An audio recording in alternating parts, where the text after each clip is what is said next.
Bismillahirrahmanirrahim. Assalamualaikum warahmatullahi taala wabarakatuh. Alhamdulillahirabbil alamin wassallallahu ala sayyidina Muhammadin wa ala alihi washabihi wasallam.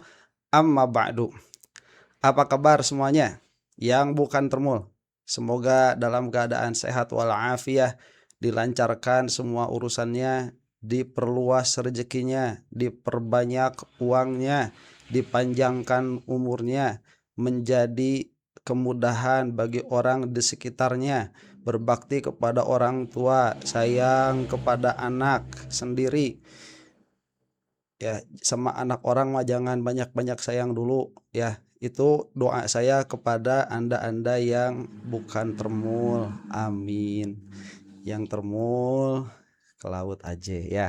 Itu yang termul mah. Baik. Aminin ya. Amin, amin. Baik. Ini saya kemarin kan melihat ada jadwal persidangan yang sudah mulai nih. Ada Kamis depan ya. Ya, pekan depan berarti. Sangat sat-sat sekali kejaksaan dalam hal ini. Yang mana bagus ya. Sat-sat seperti itu bagus. Dan itulah yang diharapkan sebetulnya muncul dari kepolisian. Kalau kepolisian kinerjanya itu sudah seperti kejaksaan, wah, mantap itu. Tidak akan berlama-lama sampai 400 harian. Hanya saja banyak hanyanya ini ya. Karena ditengarai kan permasalahan ini banyak permasalahan politiknya. Jadi yang akan kita lihat di sini adalah sebuah pertunjukan. Dan setidaknya itulah yang sudah kita saksikan selama 400 hari ini. Apa yang saya maksud? Nah, saat kejaksaan mengadakan konferensi pers untuk menyatakan tanggal sidangnya Dr. Tifa, ditanya sama wartawan itu, apakah akan ada live streaming? Nah, katanya tidak ada live streaming. Begitu. Oke, itu tidak ada live streaming. Saya tadinya tidak ambil banyak pikiran begitu mengenai hal itu karena kejaksaan mempersiapkan tempat khusus untuk peliputan. Ya, jadi kalau misalkan ada liputan, tidak ada live streaming ya nggak ada masalah. Kemudian menyebutkan susunan hakim ya. Nih, ini ada PN Jakarta Timur tunjuk 3 hakim, adili Roy Suryo dan Dr. Tifa. Ini namanya. Itu pun sudah saya bahas dan nama-namanya sudah dicatat. Saya bacakan dulu beritanya ya. Pengadilan Negeri Jakarta Timur telah menunjuk majelis hakim untuk mengadili perkara fitnah ijazah palsu Jokowi. Jadi perkara fitnah ya, itu catat dulu. Kemudian Humas PN Jakarta Timur Immanuel Tarigan mengatakan terdapat 3 hakim yang akan menangani perkara dengan tersangka Roy Suryo dan Tifauzia Tiasuma alias Dr. Tifa. Penunjukan majelis hakim dilakukan seusai berkas perkara tersebut dinyatakan lengkap oleh Pengadilan Negeri Jakarta Timur.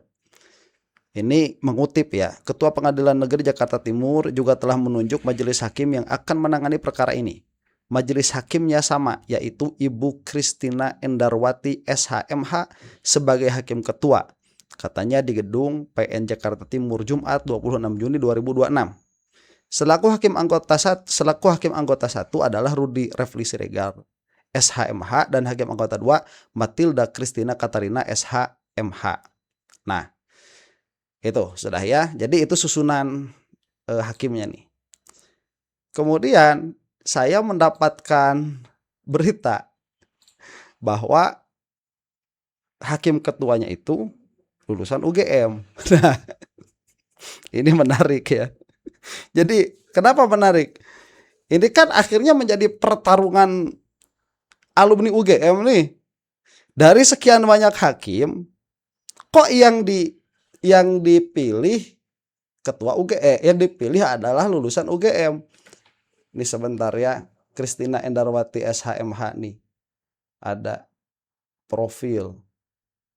Nih, profil 3 hakim sidang. Ini dari Tribun News. Jadi jangan salahkan saya kalau ternyata bukan ya. Ini Tribun News nih. Dikutip dari laman Ikatan Hakim Indonesia (IKHI), Kristina lahir di Bantul, Yogyakarta. Ia diangkat menjadi pegawai sipil negeri pada tahun 2000. Kristina merupakan lulusan S1 Hukum Universitas Gadjah Mada UGM tahun 1996. Pada 2011 ia menyelesaikan studi S2 Hukum di Universitas Islam Indonesia. Nah, itu sih sedikit triggering ya untuk saya, kayak sebentar. Ini kok malah jadi pertarungan alumni UGM. Dari sekian banyak tadi saya katakan opsi yang dimiliki oleh pengadilan negeri itu, yang dipilih kok itu. Nah, kemudian ada pertimbangan di sini, ada artikel ya mengenai pertimbangan. Mana ini nih? Ini alasan Pengadilan Negeri Jakarta Timur tunjuk Kristina Endarwati jadi Ketua Majelis Hakim Sidang Dr. Tifa. Katanya begini, Pengadilan Negeri Jakarta Timur mengungkapkan alasan menunjuk sejumlah majelis hakim yang akan menangani sidang perkara tudingan ijazah palsu Presiden ke-7 RI Joko Widodo dengan terdakwa Tifauzia Tiasuma atau Dr. Tifa. Sebentar, nih. Ya, tentang penunjukan majelis hakim yang menangani perkara, ini kan kewenangannya ketua pengadilan ya. Tentu ketua pengadilan sudah mempertimbangkan tentang kemampuan dari majelis ini, ucap juru bicara PN Jakarta Timur Immanuel saat ditemui di kantornya Jumat. Menurut dia, hakim yang ditunjuk merupakan hakim-hakim berpengalaman dalam persidangan. Ini termasuk hakim pilihan di Pengadilan Negeri Jakarta Timur. Ya, jadi memang sudah cukup berpengalaman dalam menangani perkara, ungkap Immanuel. Nah, sudah itu ya. Jadi, apa pertimbangannya? Pengalaman. Baik, itu setidaknya versi dari Pengadilan Negeri. Ya. Oke. Apakah kita harus curiga? Ya, sedikit lah ya, kecondongan berapa persen ya? Kalau saya sedikit saja curiga. Curiga akan apa? Curiga akan tadi ini kontestasi begitu ya. Ada kontes, ada show di sini. Karena kalau mau begitu, ya jangan seperti itu. Tapi ya tidak apa-apa, karena saya lihat juga biasanya ya yang kemarin KIP kan sidangnya perempuan begitu. Kalau dilihat dari ketua sidangnya perempuan. Jadi kalau ketua hakim perempuan itu saya lihat lebih tegas ya. Biasanya. Tapi tidak tahu dan itu akan terjawab minggu depan. Namun, baik, kita masuk nih kepada narasi yang dibuat oleh para termul. Para termul itu punya narasi bahwa Roy Suryo dan Dr. Tifa kemarin bisa lepas, itu masih andil Jokowi juga. Padahal udah jelas kan kejaksaan. Kalau misalkan polisi itu nggak usah diklaim lah ya, polisi itu nggak usah diklaim. Polisi itu memang sudah termul coklat, sudah. Polda Metro Jaya itu sudah jelas termul coklat itu mah. Nggak usah diklaim sama si Jokowi juga, kita kesimpulannya demikian. Hanya saja kejaksaan ini kan bukan dalam pengertian saya tidak melihat mereka itu sebagai termul. Termul apa? Warna bajunya itu abu-abu apa coklat juga ya itu? Apa hijau? Hijau gimana begitu? Ini saya tidak melihat kejaksaan seperti itu. Justru saya melihat kejaksaan ini dekatnya dengan Prabowo. Sampai ada narasi dari para termul. Nah, apakah narasi para termul ini patut untuk dipertimbangkan? Nah, itulah yang akan kita simak ya. Di sini sudah ada video nih. Banyak juga yang nonton. Mosato TV 222.000 views. Dengan judul seperti ini. Terungkap. Tanda seru. Mr. X dalam kurung BG.SOP. Entah siapa yang dimaksud ini ya. Bocorkan skenario Roy Suryo dan Tifa bebas. Ternyata jebakan kakap. Nah, oke. Jadi kan ini ada usaha untuk merangkul dua keuntungan, yaitu keuntungan untuk memenjarakan Roy Suryo dan keuntungan untuk mendapatkan kepercayaan masyarakat.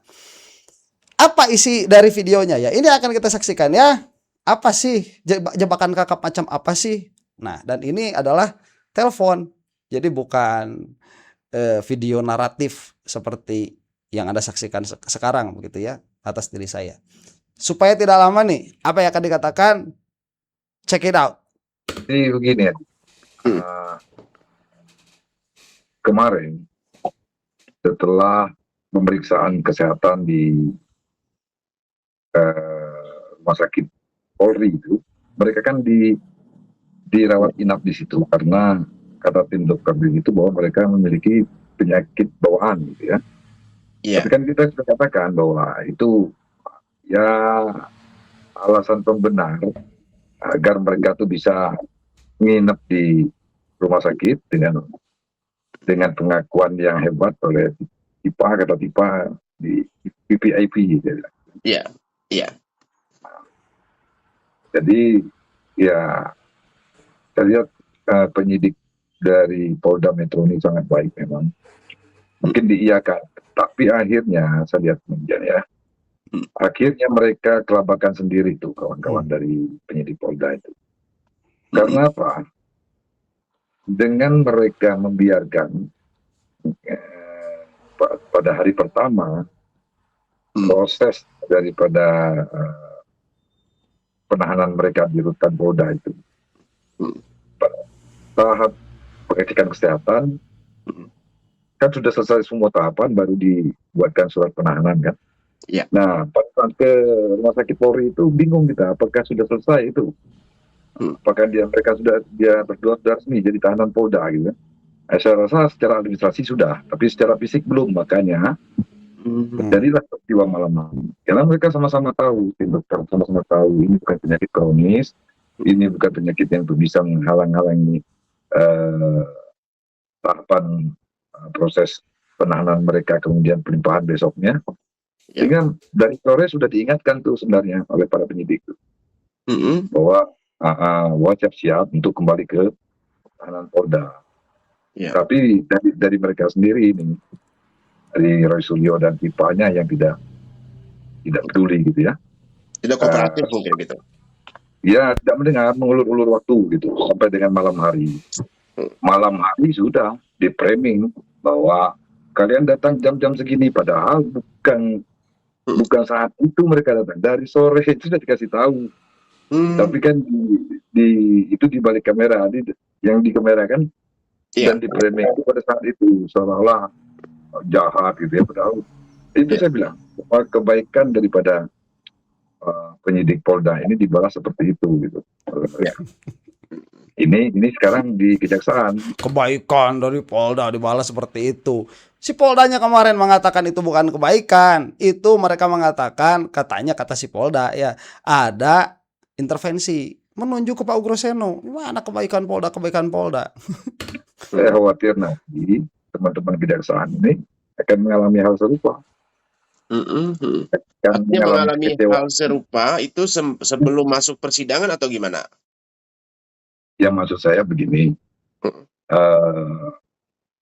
kecewa mereka sudah memberikan keleluasaan gitu ya, tangguhan. Tapi nanti dulu kita bahas itu kan, itu nanti di kejaksaan besok mereka kan dilimpahkan. Nah, akhirnya Dokter Tifa sama Mas Roy itu nggak percaya dikasih makanan sama Polda tuh, percaya dikasih makan sama kejaksaan. Nah, itu sikapnya udah keduanya. Penyidik Polda yang panik juga mereka. Ini fisiknya nggak dibawa ke rutan Polda tuh gimana ceritanya? Kan mereka harus bikin berita acara apa segala macam. Sementara mereka sudah terdaftar registrasinya di tahanan Polda. Jadi status mereka itu kan tahanan waktu itu. Iya. Nah, pengeluaran dari tahanan itu kan ada berita acaranya, ada foto-fotonya mungkin ya. Baru dibawa untuk tahap 2 ke kejaksaan. Tapi akhirnya berhasil pagi itu jam 9 kan berangkat. Tapi mereka ke Polda dulu, sebentar di situ, status tahanan, baru bawa ke kejaksaan. Nah, di kejaksaan ini, tim hukumnya kan sudah gerilya dari beberapa hari yang sebelumnya, tim hukum mereka, Roy dan Ipan. Dan dia tuh ya, mereka ini udah tahu bahwa kalau seandainya masuk ke kejaksaan, jikalau Polda ini memberikan status tahanan sudah, seharusnya itu ditindaklanjuti menjadi tahanan juga. Biasanya ikut ya. Kejaksaan itu bakal nahan juga gitu kan. Mereka sudah berupaya secara administrasi resmi mengajukan suratnya, menyiapkan suratnya, dan secara non formal juga mereka sudah kemana-mana tuh. kemana-mana menghubungi apa segala macam itu. Tapi di balik semua itu kejadian peristiwa malam itu yang sampai ada video-video pendek kan, itu sebenarnya apa ya, betting istilahnya, bagaimana strategi untuk melihat dengan tekanan diberikan ke anak tercinta ini, Roy Suryo dan Tipa, anak tercinta ini, apa namanya, yang dirawat seperti porselen, dijaga seperti porselen ini, kalau diganggu kira-kira untuk ditahan atau apa, ini siapa saja yang mencintai porselen ini yang bakal menghubungi para petinggi-petinggi yang berkepentingan berwenang menahan itu. Telepon Kapolri kah atau ini siapa nanti? Nah, mereka tinggal menginventarisir tuh. Oh, si A yang nelpon, si B yang ngurus, nanti keluar dengan sendiri. Oke, berarti ini strategi nangkap kakap nih, Bang ya? Iya, itu apa namanya, kita juga tidak menutup mata bahwa itulah strategi untuk sedikit demi sedikit mengurai siapa sih sebenarnya yang berkepentingan terhadap permasalahan ijazah Jokowi ini. Sedikit demi sedikit kan sudah terinventarisir jadi orang-orangnya gitu kan. Oke. Keluar si A, keluar si B, nelpon si A yang kita juga nggak tahu ya siapa-siapa itu. Nah, kemudian si C mengaku kalau sudah berhasil kan semua ngakuin tuh. Tipa, Roy, kami yang ngurus kamu Roy, begini-begini kan begitu. Nah, sehingga mungkin ada juga yang membohongi Tipa dan Roy. Ini saya sudah menghubungi Pak Presiden nih, maka Tipa dan Roy Suryo itu langsung ucapan terima kasih kepada Prabowo. Padahal kan belum tentu. Belum tentu sampai ke atensi, antara atensi dan intervensi ini kita masih bingung dengan polemik liar. Kalau Belum Rosio tentu lah. Masih bingung, katanya Belum tentu. tahu. Ngapain Pak Presiden, Pak Prabowo ngurus apa permasalahan mereka, sedangkan Roy Suryo setiap hari apa yang dikatakan mahasiswa dia dipertegas lagi oleh dia untuk ngedemo Prabowo. Ngapain juga ngurus itu? Nggak ada tuh. Boleh Bang kita kaitkan, artinya ini sebagai asumsi. Sebentar ya, ini fakta ya bahwa ini diperdebatkan di ruang publik mengenai apakah Prabowo ini menolong Dr. Tifa dan Roy Suryo atau tidak. Itu menunjukkan bahwa pemerintahan itu dalam hal ini adalah Prabowo dan Gibran itu nggak mesra-mesra amat, karena masih bisa masuk isu-isu seperti ini yang keluar dari siapa? Dari pendukung Gibran sendiri.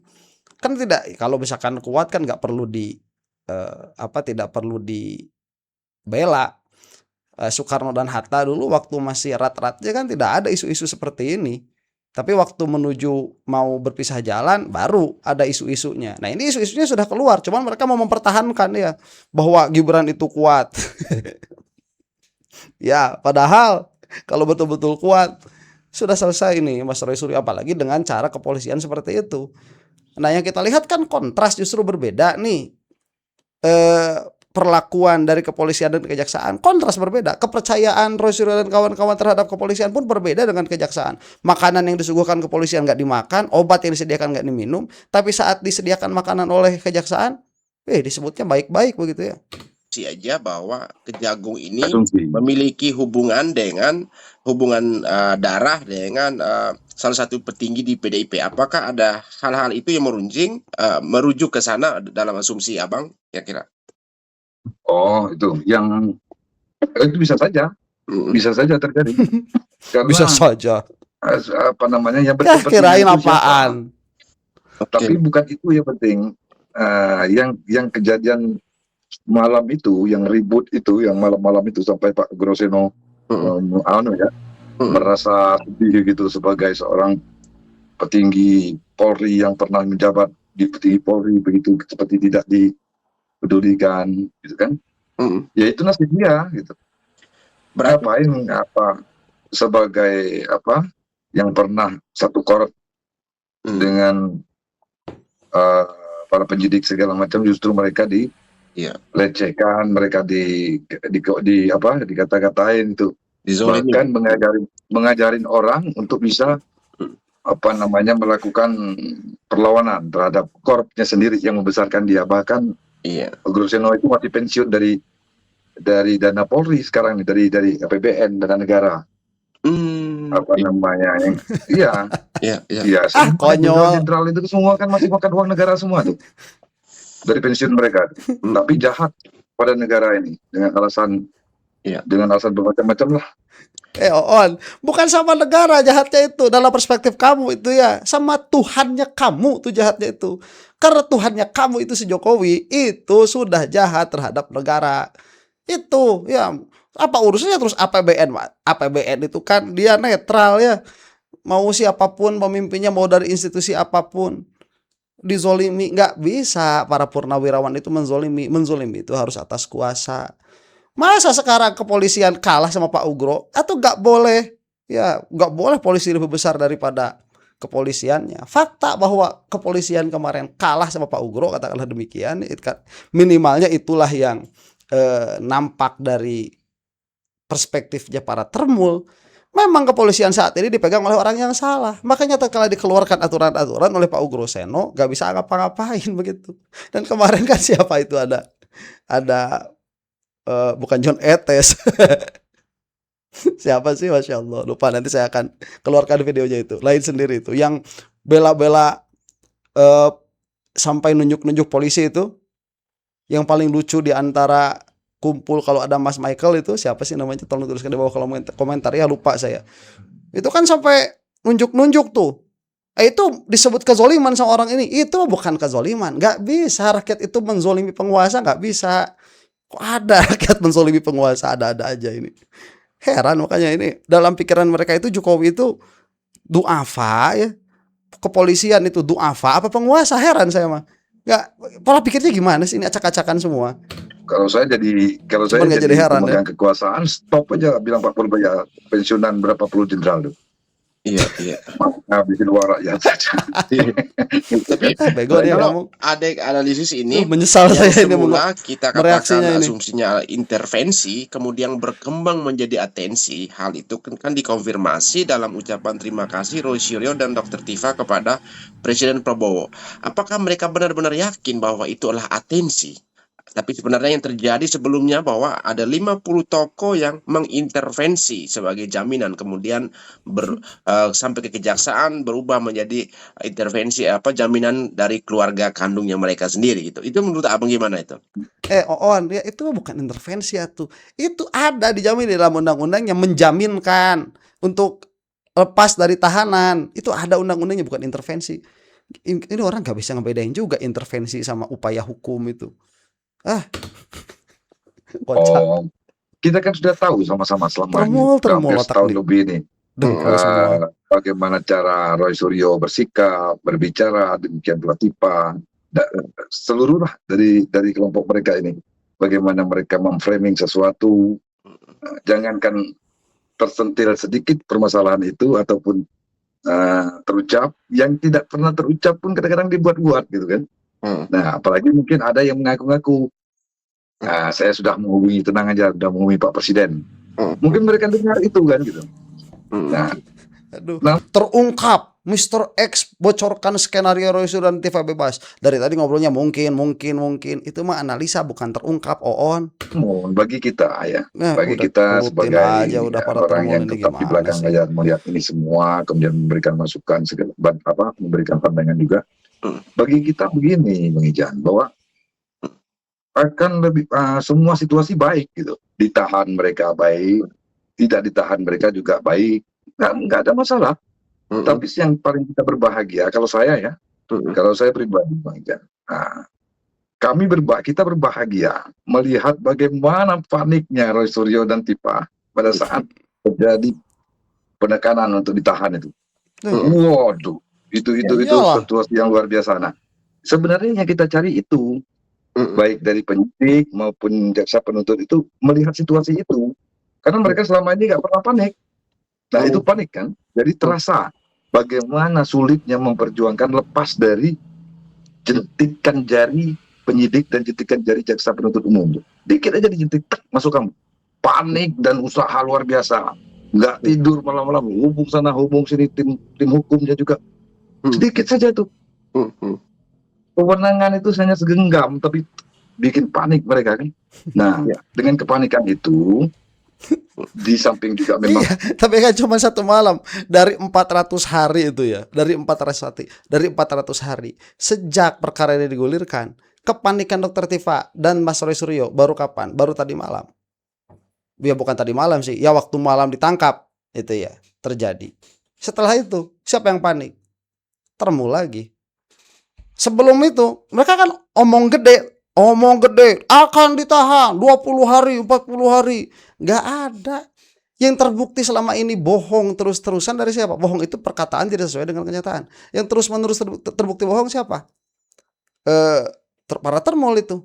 Ya, kita mengatakan dari awal dari langkah-langkah yang ada, Dr. Tifa dan Roy Suryo ini tidak seharusnya ditahan, tidak seharusnya malah masuk persidangan, tidak seharusnya malah laporannya diterima itu. Itu sudah berkata demikian. Itu dalam pandangan seharusnya, bukan akan. Apakah akan atau tidak? Ya banyak soal begitu. Sampai saat ini yang membuat kita surprise ya, yang menjadi surprise memang ini ditangkap. Susah sekali kepolisian ini di dalam mengupayakan menangkap Roy Suryo dan Dr. Tifa. Kenapa? Ya tanya kenapa. Tanya kenapa? Ya kenapa? Ya kok tanya saya? Tanya sama si Bahudi itu. Sampai harus beberapa kali berbohong. Ya ada apa? Nah ini kan orang mengatakan di belakangnya ada orang kuat. Saat dikatakan Prabowo orang kuatnya nggak terima. Saat dikatakan siapa itu Pak Yusuf Kalla, kemudian dikonfrontir sama Yusuf Kalla, sembah mohon maaf sama Pak Yusuf Kalla. Mengatakan Abraham sama dia AS, sampai sekarang nggak ada. Jadi terus tembak satu. Makanya konyol tadi katanya di awal. Ini bagus sebetulnya jebakan untuk Roy Suryo dan Dr. Tifa. Untuk apa? Untuk mengeluarkan siapa saja backing di belakang mereka. Lah katanya Jokowi sudah tahu, tapi ini untuk mengeluarkan backing di belakang mereka itu siapa? Ini dan ini anehnya menjadi narasi besar bagi para termol, termasuk salah satunya dari Egy Sujana. Nanti akan kita bahas Egy Sujana sendiri ya, insya Allah tuh kalau ada waktu.